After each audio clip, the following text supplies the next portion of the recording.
जुंगशाही में अव्हांखे अपडेट कंदा हलूं। रिपोर्ट करे रहिया हुज़ूर अहमद ब्रोही। जुंगशाही में हर साल जी इन साल भी जुंगशाही मुअज़्ज़िज़ नाले वारी शख़्सियत पीर साईं अल्लाह ॾिनो शाह जी सालियानी वरसी 11 मुहर्रमुल हराम ते ॻोठ मोहम्मद हसन परीजो में मुनक़िद कई वई, जंहिंमें ॻोठ मोहम्मद हसन परीजो, ॻोठ मंगर ख़ान परीजो, ॻोठ सब्ज़ अली ब्रोही, ॻोठ साजन जोखियो समेत कोहिस्तान 7/4 ऐं 3 खां 7 जे शख़्सियतुनि गुलमंडा सां तालुक़ रखंदड़ गाबा ख़ासकेरी ऐं साणस मुहबत कंदड़नि वॾे तादाद में शिरकत कई।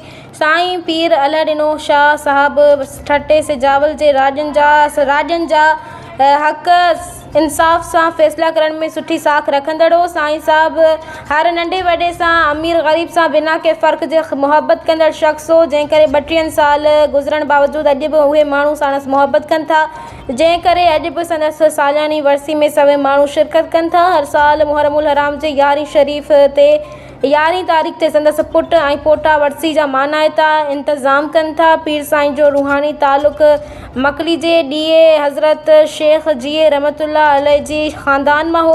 वरसी जे मौक़े ते संदसि पुट पीर हैदर शाह, पीर गुलाम हुसैन शाह पोटन, पीर आरिफ शाह, पीर दानिश शाह, पीर नूर अली शाह, संदसि दोस्त साईं अब्दुल रज़ाक पली जे निसार ख़ासकली बसर जोखियो, अली हसन जोखियो ऐं ॿियनि सभई माण्हुनि शिरकत करे साणस अक़ीदत जो इज़हार कयो।